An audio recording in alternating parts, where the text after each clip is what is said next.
সুধী শ্রোতা মণ্ডলী, পুরাণ কথা, ভাগবত কথা আশ্রিত চ্যানেল গোস্বামী ক্রিয়েশনে আরো একবার আপনাদের সকলকে স্বাগত জানাই। আজকের পর্বটি নানান দিক দিয়ে গুরুত্বপূর্ণ হতে চলেছে। দেবর্ষি নারদ ভগবান নারায়ণের শ্রীমুখ থেকে নিরন্তর অমৃতময়ী পুরাণ কথা শ্রবণ করে চলেছেন। ইতিপূর্বে তিনি পঞ্চ প্রকৃতির যথাক্রমে দেবী দুর্গা, রাধা, লক্ষ্মী, সরস্বতী, সাবিত্রী প্রত্যেকের রূপ, গুণ, বৈশিষ্ট্য, পূজা প্রকরণ ইত্যাদি জেনেছেন। আজ হঠাৎ করে দেবর্ষি নারদের মনে প্রশ্ন জেগেছে। তিনি ভগবান নারায়ণের কাছে জানতে চেয়েছেন, হে ভগবান, দেবী সরস্বতী গঙ্গার সহিত কেন কলহ করিলেন? কেনই বা শান্ত স্বভাবা সত্যগুণ স্বরূপিণী সর্বদাত্রী পতিত পাবনী গঙ্গা সরস্বতীকে অভিশাপ দিলেন? আর কেনই বা তাহারা মর্তে অবতরিত হলেন? হে ভগবান, কেমন করে তারা অবশেষে শাপ মুক্ত হয়ে আপনার পুণ্যধামে ফিরে গেলেন? এ কথা কৃপা করে আমায় জানান। ভগবান নারায়ণ কহিলেন, হে দেবর্ষি, সরস্বতীর সমস্যা নহেন, তিনি ত্রিলোক পূজিতা। তবে শান্ত স্বভাবা সত্যগুণ স্বরূপিণী কেবল পুণ্যদাত্রী কেন, সর্বরাত্রি গঙ্গা কিরূপে তাহাকে শাপ প্রদান করিলেন সেই কথা মন দিয়ে শ্রবণ করো। কি গঙ্গা কি সরস্বতী উভয়েই তেজস্বিনী, অতএব উভয়ের বিবাদ কারণ শ্রবণ করা অতীব সুখজনক। বিশেষত পুরাণে এ সমস্ত বিস্তারিত রূপে বর্ণিত হওয়া অত্যন্ত সুকঠিন। আমি অমৃতময় এই পুরাতন কথা বিস্তারিত কহিতেছি। এ কথা শ্রবণ করা দূরে থাক, ইহা স্মরণ করিবা মাত্র মানব সর্বপ্রকার পাপ হইতে মুক্ত হন। লক্ষ্মী, সরস্বতী ও গঙ্গা এই তিনজনই শ্রীহরির ভার্যা ও সকলেই সমান প্রণয় পাত্রী এবং সকলেই সর্বদা শ্রীহরির নিকটে অবস্থান করেন। ইতিমধ্যে একদা গঙ্গা হাস্যবদনে সতৃষ্ণ নয়নে বারবার বিষ্ণুর প্রতি কটাক্ষ নিক্ষেপ করিতে লাগিলেন। বিভু শ্রীহরি গঙ্গার মুখভঙ্গি দর্শনে আহ্লাদে ঈষৎ হাস্য করিলেন। শান্ত স্বভাবা লক্ষ্মী তদ্দর্শনে উপেক্ষা করিলেন, কিন্তু সরস্বতী তাহা করিতে পারিলেন না। সত্য গুণান্বিতা লক্ষ্মী হাস্যবদনে সরস্বতীকে সান্ত্বনা করিতে লাগিলেন, কিন্তু কোপবতী সরস্বতী কিছুতেই শান্ত হইলেন না। ক্রোধবশে তাহার বদনমণ্ডল ও নেত্রদয় রক্তিম রাগ ধারণ করিল, শরীর কম্পিত হইতে লাগিল এবং অনবরত ওষ্ঠপ্রান্ত প্রস্ফুরিত হইতে আরম্ভ করিল। তখন তিনি বলিতে লাগিলেন, যে ভর্তা ধার্মিক, সদ্গুণশালী ও শ্রেষ্ঠ বলিয়া পরিগণিত হন, তাহার সকল ভার্যার প্রতি সমতা বুদ্ধি হয়, কিন্তু খল স্বভাব স্বামীর তাহা কখনোই হয় না, বরং সর্বদা তাহার বিপরীতই হইয়া থাকে। হে প্রভু গদাধর, অদ্য জানিলাম গঙ্গার প্রতি আপনার প্রণয় ভাব সর্বাপেক্ষা অধিক, লক্ষ্মীর প্রতিও নিতান্ত কম নহে। কেবল আমি হতভাগিনী, সেই জন্য আমার প্রতি প্রতিকূল হইয়াছেন। সৌভাগ্যবতী গঙ্গা ও কমলা উভয়ে যথেষ্ট প্রণয় আছে, সুতরাং প্রিয়তম পদ্মা আপনার এই অসঙ্গত ব্যবহার সহ্য করিলেন। আমি নিতান্ত হতভাগিনী হইয়াছি, অতএব আমার এ সংসারে জীবন ধারণের প্রয়োজন কি? যে শ্রীমন্তিনী স্বামীর প্রণয় ভাজন হইতে না পারিল, তাহার জীবন ধারণ করা বিড়ম্বনা মাত্র। যে মনীষী ব্যক্তিরা আপনাকে সর্বেশ্বর ও সত্যগুণ স্বরূপ বলিয়া ব্যাখ্যা করেন, তাহাদিগের কখনোই বেদে অধিকার নাই, তাহারা নিতান্ত মূর্খ।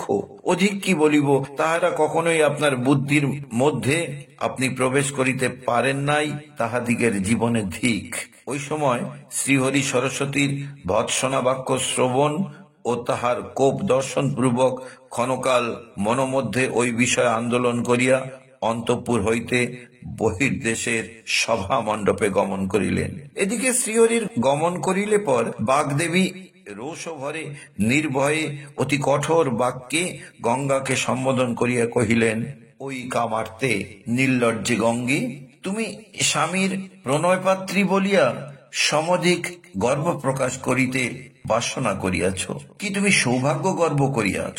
আজি শ্রীহরির সমক্ষেই তোমার সৌভাগ্য চূর্ণ করিব। তুমি শ্রীহরির একান্ত প্রণয়িনী, আজ দেখিব তোমার শ্রীহরির কতদূর ক্ষমতা, তিনি আমার কি করিতে পারেন। এই কথা বলিয়া সরস্বতী রোষভরে গঙ্গার কেশ আকর্ষণ করিতে উদ্যত হইলেন। এই সময় কমলা তাহাদিগের উভয়ের মধ্যবর্তিনী হইয়া বিনা পানিকে নিবারণ করিতে লাগিলেন। তাহাতে বাণী অতিশয় কোপবতী হইয়া পদ্মাকে সাপ প্রদান পূর্বক কহিলেন, পদ্মে, আমি বলিতেছি, নিশ্চয় তুমি বৃক্ষরূপে ও নদীরূপে পরিগণিত হইবে। কারণ অন্যায় আচরণ দর্শন করিয়াও যখন তুমি বাং নিষ্পত্তি করিলে না, তখন তোমাকে সভা মধ্যে বৃক্ষের ন্যায় ও নদীর ন্যায় অবাক হইয়া অবস্থান করিতে হইবে। শ্রীহরি প্রিয়া লক্ষ্মী। সরস্বতীর সাপ কথা শ্রবণ করিয়া স্বয়ং সাপ প্রদান করা দূরে থাক, কিছুমাত্র রাগ প্রকাশ করিলেন না। প্রত্যুত সরস্বতীর করে ধরিয়া দুঃখিত ভাবে দণ্ডায়মানা রহিলেন। ওই সময় পদ্মলোচনা গঙ্গা সরস্বতীর অত্যুক্তি শ্রবণে কোপে স্ফুরিত অধর হইয়া পদ্মাকে কহিলেন, পদ্মে, তুমিও উগ্র স্বভাবটাকে উন্মুক্ত করো। ও আমার কি করিবে? উনি এই বাঘ দুষ্টা, এই কলহ প্রিয়া, ইহাতেও আবার বাক্যের অধিষ্ঠাত্রী দেবী হইয়াছেন। তুমি উহাকে উন্মুক্ত করো, অর্থাৎ ছাড়িয়া দাও। ও দুর্মুখীটার যতদূর ক্ষমতা ও যতদূর শক্তি থাকে প্রকাশ করিয়া আমার সহিত বিবাদ করুক ও নিজের বল প্রকাশ করুক, আমিও আপনার বল প্রকাশ করি। কাহার কতদূর ক্ষমতা, কাহার কতদূর শক্তি লোকে জানিতে পারুক। দেবী গঙ্গা এইরূপ বলিয়া সরস্বতীকে শাপ প্রদান করিবার উপলক্ষে লক্ষ্মীকে কহিলেন, কমলে, ও যেমন তোমাকে শাপ প্রদান করিয়াছে, তেমনি ও নিজে নদী রূপ ধারণ করুক। ধারণ করিয়া মর্তধামে গমন পূর্বক যে স্থানে পাপীগণ বিরাজ করিতেছে সেই স্থানে অবস্থান করুক। এবং নিশ্চয় বলিতেছি যে ও কলিযুগে পাপীদিগের পাপাংশ লাভ করিবে, তাহার আর সন্দেহ নাই। গঙ্গার বচন শ্রবণে সরস্বতীও তাহাকে শাপ প্রদান করিয়া কহিলেন, তুমি ভূমণ্ডলে গিয়া পাপী দিগের পাপাংশ লাভ করিবে। ত্রিপদগামিনী গঙ্গা ও বাগবাদিনী সরস্বতী উভয়ে এই রূপ বিবাদ চলিতেছে। ইত্যবসরে চতুর্ভুজ শ্রীহরি চতুর্ভুজ চারি সহচার সমবিবাহারে তথায়, অর্থাৎ সেই বিবাদ স্থলে আগমন করিলে। ভগবান দয়াময় হরি সেই স্থানে আসিয়া সরস্বতীর করে ধারণ পূর্বক স্বীয় বক্ষস্থলে স্থাপিত করিয়া সেই সর্বজ্ঞ ভগবান পূর্বতন জ্ঞান লাভজনক বাক্যে তাহাদিগকে সান্ত্বনা করিতে লাগিলেন। তখন তাহারা নিজ নিজ কলহ বৃত্তান্ত ও শাপ প্রদান বৃত্তান্ত বিস্তারিত শ্রবণ করিয়া দুঃখিত হইলে ভগবান শ্রীহরি সময়োচিত বাক্যে তাহাদিগকে কহিলেন, লক্ষ্মী, তুমি মর্তলোকে ধর্মধ্বজ নামক নরপতির গৃহে গমন করো। তথায় গমন করিয়া অজনী সম্ভবা হইয়া তোমাকে সেই ধর্মধ্বজ রাজার কন্যা হইতে হইবে। দৈবদোষে তথায় বৃক্ষত্ব লাভ করিবে এবং আমার অংশ সম্ভূত মহাসুর শঙ্খচূড়ের অঙ্ক লক্ষ্মী হইবে। এইরূপ সাপ সম্ভোগের পর পুনরায় বৈকুণ্ঠে আসিয়া আমার পত্নী রূপে পরিণত হই, তাহাতে আর অনুমাত্র সংশয় নাই। আরো বলিতেছি যে তুমি ভারতে গিয়া ত্রিলোক পাবনী তুলসী নামে বিখ্যাত হইবে। তাহাতে সাধু ব্যক্তি মাত্রেই তোমাকে যে কতদূর সমাদর করিবে, কতদূর ভক্তি করিবে, তাহার ইয়ত্তা করা সুকঠিন। হে বরাননে গঙ্গে, তুমিও সরস্বতীর শাপে শীঘ্র ভারতে গমন পূর্বক শরীর রূপে অবতীর্ণ হও। প্রথমত তথায় তুমি পদ্মাবতী নামে বিখ্যাত হইবে। তৎপরে ভারত ভূমির দেহি দিগের পাপরাশি নাশ করিবার নিমিত্ত বিশ্ব পাবনী হইবে। তাহার পর ভাগীরথ অতি কঠোর তপস্যা করিয়া অতি কষ্টে তোমাকে ভূতলে আনয়ন করিলে তুমি অতি পবিত্রা ভাগীরথী নামে খ্যাতি লাভ করিবে। ওই প্রিয়ে সুরেশ্বরী গঙ্গে, আমি অনুমতি করিতেছি তুমি তথায় গিয়া আমার অংশ সম্ভূত সমুদ্র এবং আমার অংশের অংশ সম্ভূত শান্তনু রাজার সহধর্মিণী হইয়া কিছুকাল অবস্থান করো। হে ভারতী, তুমি যেমন সপত্নী দয়ের সহিত কলহ করিয়াছ, তেমনি এক্ষণে তুমি গঙ্গা শাপে ভারতে গমন পূর্বক অংশে অবতীর্ণ হইয়া কার্যের প্রতিফল প্রাপ্ত হও, অর্থাৎ স্বীয় কলহের ফল ভোগ করিতে থাকো। হে সরস্বতী, এক্ষণে তুমি ব্রহ্মার ভবনে গমন করিয়া তাহার পত্নী হও। সুরধ্বনি শিবের নিকট গমন করো। আর কমলে তুমি আমার নিকটেই অবস্থান করো, কারণ তুমি শান্ত স্বভাবা, ক্রোধ বর্জিতা, মদ ভক্তি পরায়ণা, সত্যরূপা, পতিব্রতা, সুশীলা, ধর্মচারিণী ও মহাভাগ্যবতী। অধিক কি, প্রত্যেক বিশ্বে যে সকল শ্রীমন্তিনী তোমার অংশে জন্মগ্রহণ করে তাহারাও ধার্মিক, পতিপরায়ণা, শান্ত স্বভাবা ও সুশীলা হইয়া পরম সুখে কাল যাপন করিয়া থাকে। 3 ভার্যা, 3 গৃহ, 3 ভৃত্য এবং 3 বন্ধুদের একত্রে সমাবেশ বেদে একান্ত নিষিদ্ধ, কারণ এ 3-এর একত্র সমাগম হইলে কখনো ভদ্রদায়ক হয় না। বিশেষত যে গৃহস্থের ভবনে স্ত্রী পুরুষের ন্যায় সাতিশয় প্রগল্ভা এবং পুরুষ নিতান্ত স্ত্রী বশীভূত, তাহাদিগের পদে পদে অশুভ সংগঠন হইয়া থাকে। ফলত স্ত্রীবাদ্য পুরুষ দিগের জীবন বিড়ম্বনা মাত্র, অর্থাৎ তাহাদিগের মরা বাঁচা সমান কথা। যাহার স্ত্রী কটুভাষিনী, যাহার স্ত্রী ব্যভিচারিণী এবং যাহার স্ত্রী কলহব্রতে একান্ত দীক্ষিতা, তাহার পক্ষে অরণ্যবাসী শ্রেয়স্কল্প। নিবিড় অরণ্য নিবাস তাহার পক্ষে গৃহ হইতেও শ্রেয়স্কর, কারণ তথায় তাহার পানার্থ উদক, উপবেশনার্থ স্থান এবং ভক্ষণার্থ ফলের অসদ্ভাব হয় না। কিন্তু গৃহে অবস্থান করিলে তাহার পক্ষে এ সমস্তই দুর্লভ হইয়া ওঠে। এতৎ বিষয়, অর্থাৎ যাহার দুষ্টা পত্নী, তাহার পক্ষে আর অধিক কি বলিব। অগ্নি পরিবেষ্টিত স্থানে নিবাস কিংবা হিংস্র জন্তু নিষেবিত বনে অবস্থান করা তাহার বরং সুখকর। তথাপি দুষ্টা স্ত্রীর সহিত একত্র অবস্থান করা কোনো প্রকারেই কিছুমাত্র সুখকর নয়। এ বরাননে ব্যাধি যন্ত্রণা কিংবা বিষজ্বালা বরং সহ্য হয়, কিন্তু দুষ্ট স্বভাবা স্ত্রীগণের বাক্য যন্ত্রণা মৃত্যু যন্ত্রণা হইতেও সমধিক ক্লেশকর। এই সংসার মধ্যে যে ব্যক্তি স্ত্রী পরাজিত, অর্থাৎ স্ত্রীর বশীভূত, তার প্রাণ ধারণের কিছুমাত্র প্রয়োজন নাই। সে ব্যক্তি যে কোনো ধর্মকর্মের অনুষ্ঠান করুক, কিছুরই ফলভাগী হইতে পারে না। স্ত্রী পরাজিত ব্যক্তিকে ইহলোকে নিন্দিত হইয়া পরলোকে নিরয়গামী হইতে হয়। বিলক্ষণ পর্যালোচনা করিয়া দেখিলে বিশ্ব সংসারে জন্মগ্রহণ করিয়া যে ব্যক্তি যশ ধন উপার্জন করিতে না পারিল, যাহার কীর্তি পতাকা বায়ু হিল্লোলে আন্দোলিত না হইল, তাহার জীবন মৃত্যু তুল্য। বহুতর সপত্নীর একত্র অবস্থান শ্রেয়স্কর নহে। লোক একমাত্র ভার্যা লইয়া সুখী হইতে পারে না। তাহাতে যদি অনেকগুলি ভার্যা নিয়া থাকে, তাহা হইলে সুখের প্রত্যাশা সুদূর অপহত। ফলত তাহারা জীবনান্ত পর্যন্ত অসহ্য কষ্ট যন্ত্রণা ভোগ করিয়া পরিশেষে কালের করাল গ্রাসে পতিত হইতে হয়, সন্দেহ মাত্র নাই। অতএব হে গঙ্গে, তুমি শিবালয়ে গমন করো।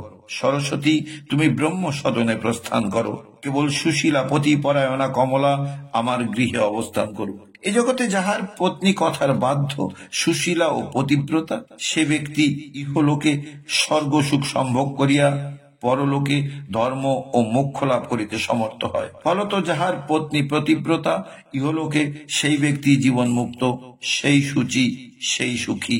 আর যাহার পত্নী দুষ্ট স্বভাবা, সেই জীবন মৃত, সেই অসুচি, এবং তাহার তুল্য দুঃখী আর নাই। হে নারদ, জগন্নাথ শ্রীহরি এই বলিয়া বিরত হইলেন।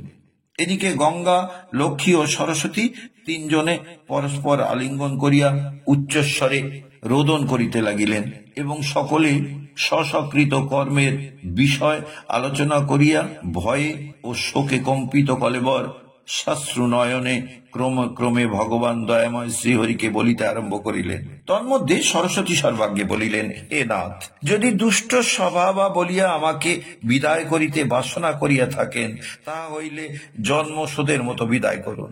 কারণ আপনার মতো সৎ স্বামী কর্তৃক পরিত্যক্ত হইয়া কে কোথায় জীবন ধারণ করিতে সমর্থ হয়? নিশ্চয়ই বলিতেছি, ভারতে গিয়া হয় যোগ অবলম্বনে দেহত্যাগ করিব, না হয় উচ্চ স্থান হইতে নিপতিত হইয়া জীবন বিসর্জন দিব। গঙ্গা কহিলেন, হে জগৎপতে, আপনি কি অপরাধে আমাকে পরিত্যাগ করিতেছেন? আপনি যদি নিরপরাধে আমাকে পরিত্যাগ করেন, তাহলে আমি নিশ্চয়ই এই দেহ ত্যাগ করিব। আপনাকে অনপরাধিনী বধজনিত পাতকে লিপ্ত হইতে হইবে। এই সংসারে যে ব্যক্তি নিরপরাধিনী কামিনীকে পরিত্যাগ করেন, তাহাকে কল্পান্তকাল পর্যন্ত ঘোরতর নরক যন্ত্রণা ভোগ করিতে হয়। যদিও আপনি সর্বেশ্বর বটে, তথাপি বিচার করিয়া দেখুন, আপনারও সকর্ম ফলভোগ হইতে নিস্তার পাইবার উপায় নাই। লক্ষ্মী কহিলেন, নাথ, আপনি সত্যস্বরূপ। কোপ স্বভাব তো সত্যগুণের ধর্ম নহে, তবে কিরূপে আপনার ক্রোধোদয় হইল? আপনি আমার স্বামী, আমার স্বামীর ক্ষমাই প্রধান গুণ। অতএব যদিও আপনি কুপিত হইয়া থাকেন, অনুগ্রহ করিয়া ভার্যাদিগের প্রতি প্রসন্ন হন। যদিও আমাকে ভারতী সাপে ভারতে গিয়া অংশে অবতীর্ণ হইতে হইবে, তবে কৃপা করিয়া ইহা আজ্ঞা করুন যে কতকাল সেই স্থানে অবস্থান করিব, কতকাল পরেই বা পুনরায় আপনার ওই ভক্তজন বাঞ্ছিত চরণ যুগল দর্শন করিয়া নয়নের তৃপ্তি লাভ করিব। আমি শরীর রূপে অবতীর্ণ হইলে পাপীগণ স্নান ও অবগাহন করিয়া আমাকে পাপ প্রদান করিবে। আমি কি প্রকারে সেই পাপ হইতে মুক্ত হইয়া আপনার চরণ প্রান্তে পুনরায় আগমন করিব? আমাকে তো ধর্মধ্বজের কন্যারূপে অংশ অবতীর্ণ হইতে হইবে, আবার কতদিন পরে আপনার শ্রীচরণ লাভ করিতে পারিব? আমি বৃক্ষরূপে অবতীর্ণ হইয়া সেই বৃক্ষের অধিষ্ঠাত্রী দেবতা হই, কিন্তু হে নিধে, হে অচ্যুত, আবার কতদিন পরে আপনি আমাকে উদ্ধার করিবেন তাহা কৃপা করিয়া বলুন। যদি গঙ্গায় সরস্বতী সাপে ভারতে গিয়া অবতীর্ণ হন, তাহা হইলে কতদিনে পাপ হইতে মুক্ত হইয়া আবার আপনাকে লাভ করিতে পাইবে। আর যদি সরস্বতীকে গঙ্গা সাপে ভারতে গমন করিতেই হয়, তাহা হইলে কতদিনে সেই অভিশাপ হইতে বিমুক্ত হইয়া আবার আপনার চরণ কমল প্রাপ্ত হইবেন, ইহাও দয়া করিয়া বলুন। হে নাথ, আপনি সরস্বতীকে ব্রহ্ম ভবনে ও গঙ্গাকে শিব সদনে গমন করিতে আদেশ করিতেছেন, কিন্তু হে দয়া সিন্ধু স্বামী, আপনার চরণে ধরি, আপনি ক্ষমা করুন। কমলা এই বলিয়া সেই লক্ষ্মীকান্ত দয়াময় শ্রীহরি চরণে নিপতিত হইয়া সিংহ কেশ দ্বারা তাহার চরণ যুগল বেষ্টন করত কৃতাঞ্জলি পূর্বক অতিশয় বিনীত স্বরে বারম্বার রোদন করিতে লাগিলেন। ভক্তবৎসল দয়াময় শ্রীহরির অন্তঃকরণ কোপার কতক্ষণ থাকিবে, অমনি তাহার মনে অনুগ্রহ বুদ্ধি উৎপন্ন হইল। তখন সেই পদ্মনাভ শ্রীহরি প্রসন্ন বদনে ঈষৎ হাস্য করিয়া কমলাকে বক্ষে লইয়া কহিলেন, ওই সুরেশ্বরী, যেরূপে আমি তোমার এবং আমার উভয়ের বচন সমভাবে রক্ষা করিব তাহার উপায় নির্দেশ করিতেছি, শ্রবণ করো। সরস্বতী অর্ধাংশে শরীর রূপ ধারণ করিয়া ভারতে অবতীর্ণ হউন, আর অপর অর্ধাংশে ব্রহ্ম সদনে গমন করুন, কিন্তু স্বয়ং আমার গৃহে থাকুন। আর গঙ্গা যখন ভাগীরথ কর্তৃক নীত হইবেন, তখন অংশে ভারতে গমন করিবেন। সম্প্রতি স্বয়ং ত্রিভুবন পূত করিবার নিমিত্ত আমার গৃহে অবস্থান করুন। গঙ্গা ভারতে গমন করিয়াও তথায় সেই দেবদেব চন্দ্রশেখরের পরম দুর্লভ মস্তকে অবস্থান করিবেন। একে তো সুরধনী স্বাভাবিক পবিত্র, তাহাতে আবার গঙ্গাধর মস্তকে ধারণ করিলে অপেক্ষাকৃত পূত হইবেন, সন্দেহ নাই। এই কমলোদ্ভবে তুমিও ভারতে গিয়া অংশে অবতীর্ণ হও, তথায় গমন করিয়া তুমি পদ্মাবতী নদী ও তুলসী বৃক্ষ রূপ ধারণ করিবে। এমনকি কলির ৫০০ বৎসর অতীত হইলে তোমাদিগের শাপ বিমোচন হইবে, অর্থাৎ তখন তোমরা স্ব শরীর রূপ পরিত্যাগ করিয়া আমার গৃহে আগমন করিবে। এ পদ্মে তুমি দেহীদিগের সম্পদের কারণ এবং বিপত্তিরও নিদানভূত। তুমি ভিন্ন আর কেহ নয়, কারণ বিপত্তি ব্যতীত এ সংসারে কাহারও তোমার প্রতি সমাদর হইবে না। যে সকল ব্যক্তিরা আমার মন্ত্রের উপাসক, অর্থাৎ কৃষ্ণ নাম যাহাদিগের ইষ্ট মন্ত্র, সেই সকল সাধুদিগের স্নান ও অবগাহনে তোমার পাপ হইতে এবং পাপীদিগেরও স্নান অবগাহন জন্য যে পাপ স্পর্শ হইবে, সে পাপ হইতে মুক্তি লাভ করিবে। হে সুন্দরী, ভূলোকে যে অসংখ্য তীর্থ বিরাজমান রহিয়াছে, সে সমস্ত তীর্থ আমার ভক্তজনের দর্শনে ও স্পর্শনে পবিত্র হইবে। আমার মন্ত্র উপাসক ও ভক্তজনেরা কেবল ভারতকে কেন, বসুন্ধরাকে পূত করিবার নিমিত্ত ভারতে পরিভ্রমণ করিতেছে। মদ ভক্তিপরায়ণ সাধু ব্যক্তিরা যে স্থানে অবস্থান করেন, এমনকি তাহারা যে স্থানে পাদ প্রক্ষালন করিবেন, আমি নিশ্চয় বলিতেছি সে স্থান পবিত্র এবং তীর্থক্ষেত্র বলিয়া পরিগণিত হইবে। কি স্ত্রী হত্যাকারী, কি গো হত্যাকারী, কি কৃতঘ্ন, কি ব্রহ্মঘাতী, কি গুরুদ্বার অপহারী, ইহার শশাকৃত মহাপাতকে নির্লিপ্ত হইয়া যদি আমার ভক্তজনের দর্শন ও স্পর্শন লাভ করিতে পারে, তাহা হইলে সেই সমস্ত ঘোরতর মহাপাতক হইতেও মুক্তি লাভ করিবে। যে একাদশী বর্জিত ও সন্ধ্যা বর্জিত, যে ব্যক্তি ঈশ্বরের অস্তিত্বই স্বীকার করে না এবং যে ব্যক্তি নরহত্যা পাতকে লিপ্ত হয়, তাহারাও যদি আমার ভক্তজনের দর্শন ও স্পর্শন লাভ করে, তাহা হইলে শশাকৃত পাপ হইতে মুক্তি লাভ করিয়া পবিত্র ভাব ধারণ করিতে পারে। কি অসিজীবী, কি মসীজীবী, কি ধাবক, কি শূদ্রযাজী, কি বৃষ বাহনারোহী, ইহারাও যদি আমার ভক্তজনের দর্শন ও স্পর্শন লাভ করিতে পারে, তাহা হইলে তাহারা পূর্বকথিত পাতক হইতে মুক্তি লাভ করিয়া পবিত্রতা লাভে সমর্থ হয়। আমার ভক্তজনের দর্শনে ও স্পর্শনে বিশ্বাসঘাতক, মিত্রগ্ন, মিথ্যা সাক্ষ্যদাতা, স্থাপ্যধনের অপহারক ব্যক্তিরাও পবিত্র হইতে পারিবে। কি ঋণগ্রস্ত, কি কুশিত জীবী অর্থাৎ সুদখোর, কি জারজ, কি পুংশ্চলিপতি অর্থাৎ ব্যভিচারিণীর স্বামী, কি পুংশ্চলির পুত্র, ইহারা সকলেই পবিত্র হইবে। যাহারা শূদ্রের পাচক, যাহারা দেবল অর্থাৎ পূজোপজীবী, যাহারা গ্রাম্য যাজক, যাহারা গুরুমন্ত্রে অদীক্ষিত, যাহারা অশ্বত্থ বৃক্ষ বিনাশক, যাহারা আমার ভক্তের নিন্দক এবং যাহারা এই ত্রিসংসারে একমাত্র নিস্তারক শ্রীহরিকে নিবেদন না করিয়া ভ্রজন করে, তাহারাও সকলে আমার ভক্তজনের দর্শন ও স্পর্শনে পবিত্র হয়। যাহারা পিতা, মাতা, ভার্যা, ভ্রাতা,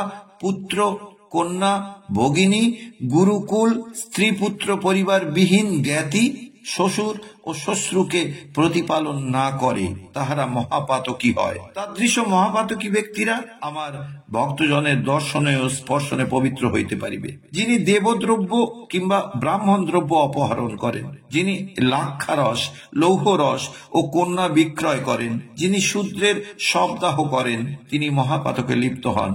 কিন্তু কোনরূপে আমার ভক্তজনের দর্শন ও স্পর্শন লাভ করিতে পারিলে পূর্বোক্ত মহাপাতকীরাও যে পাপ বিমুক্ত হইয়া পবিত্রতা লাভ করিতে পারে, তাহার সংশয় মাত্র নাই। শান্ত স্বভাবা দেবী লক্ষ্মী শ্রীকৃষ্ণকে সম্বোধন করিয়া কহিলেন, হে ভক্তানুগ্রহকারী দয়াময় শ্রীহরি, যে সকল পরম ভক্ত সাধুজনের দর্শনে ও স্পর্শনে হরিভক্তিবিহীন, ঘোরতর অহংকৃত, আত্মশ্লাঘা নিয়ত, ধূর্ত, শট, সাধু বিদ্বেষী ব্যক্তিরাও পবিত্রতা লাভ করে, যাহাদিগের স্নান ও অবগাহনে তীর্থ সকল পবিত্র হয়, যাহাদিগের পাদরজে ও পাদদকে ধরা পুত ভাব ধারণ করেন, দেবগণ যাহাদিগের দর্শন ও স্পর্শন লাভে একান্ত বাঞ্ছিত হন, যে বিষ্ণুপরায়ণ সাধুজনের সমাগম পরম লাভজনক বলিয়া বোধ হয়, সেই সকল একান্ত ভক্ত সাধুজনের লক্ষণ কি? জলময় তীর্থ সকল এবং শিলাময় দেবতা সকলের পুত করিবার শক্তি আছে যথার্থ বটে, কিন্তু তাহারা বহুকালে পবিত্র করিতে পারেন। বিষ্ণু ভক্ত ব্যক্তিরা মুহূর্ত মধ্যে সকলকে পবিত্র করেন। অতএব সেই পরম ভক্ত সাধুজনের লক্ষণ নির্দেশ করুন। সৌতি কহিলেন, হে ঋষি শ্রেষ্ঠ সৌনক, লক্ষ্মীকান্ত শ্রীকৃষ্ণ মহালক্ষ্মীর বচন শ্রবণে ঈষৎ হাস্য করিয়া জিজ্ঞাসিত প্রশ্নের নিগূঢ় তত্ত্ব নির্দেশ করিতে আরম্ভ করিলেন।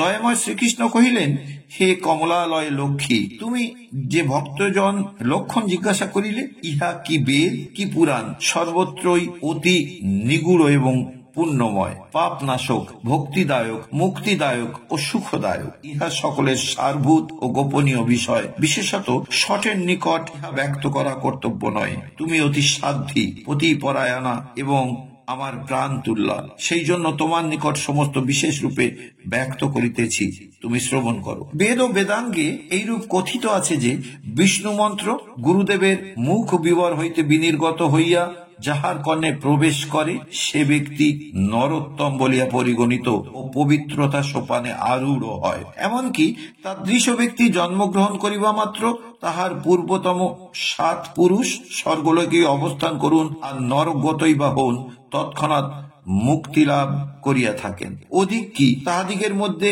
যে কেহ যে কোনো কালে যে কোনো যোনিতে জন্মগ্রহণ করুন না কেন, তৎক্ষণাৎ বিমুক্ত হইয়া থাকেন, সন্দেহ নাই। আর বিষ্ণু মন্ত্র উপাসক পুণ্যাত্মা ব্যক্তিরা জীবন মুক্ত হইয়া চরমে পরমপদ হরিপদ প্রাপ্ত হন। যাহারা আমার ভক্ত, আমার পূজায় রত, আমার গুণানুগানে আসক্ত, আমার প্রতি নিরন্তর নিবিষ্ট চিত্ত, আমার গুণাবলী শ্রবণে অমনি আহ্লাদে পুলকিত হইয়া ওঠে, অমনি ভাবে গদগদ হয়, অমনি আনন্দশ্রু অর্থাৎ অবিরল ধারায় বিনির্গত হইতে থাকে, অমনি একেবারে আত্মবিস্মৃত হইয়া যায়। কি সুখ, কি মুক্তি, কি শালক্য, কি সাযুজ্য, কি সারূপ্য কিছুই বাসনা করে না। ফলত যাহারা আমার সেবায় একান্ত নিবিষ্ট, তাহারা স্বপ্নেও কখনো কি ব্রহ্মত্ব, কি অমরত্ব, কি ইন্দ্রত্ব, কি মনুত্ব, কি দুর্লভ দেবত্ব, কি স্বর্গবাদ্যাদি ভোগ অর্থাৎ স্বর্গ সুখ সম্ভোগ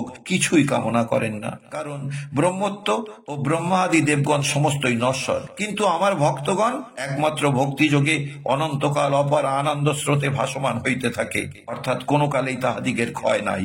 আমার ভক্তগণ দুর্লভ মানব জন্ম লাভ করত, ভারতে পরিভ্রমণ পূর্বক ভূলোক পুত করিয়া পরিশেষে আমার আলয়ে আগমন করেন। হে নারদ, দয়াময় শ্রীকৃষ্ণ এইরূপ কহিলে তাহার আজ্ঞানুসারে লক্ষ্মী প্রভৃতি সকলে স্ব অংশে অবতীর্ণ হইলেন। এদিকে ভগবান শ্রীকৃষ্ণ স্বয়ং স্বীয় সুখাসনে অবস্থান পূর্বক কালাতিপাত করিতে লাগিলেন। যদি ভক্তমণ্ডলী পর্বটি ভালো লাগলে অবশ্যই চ্যানেলটি সাবস্ক্রাইব করবেন, লাইক ও শেয়ার করতে ভুলবেন না। আজ এ পর্যন্ত, সবাই মিলে বলুন রাধা রাধা।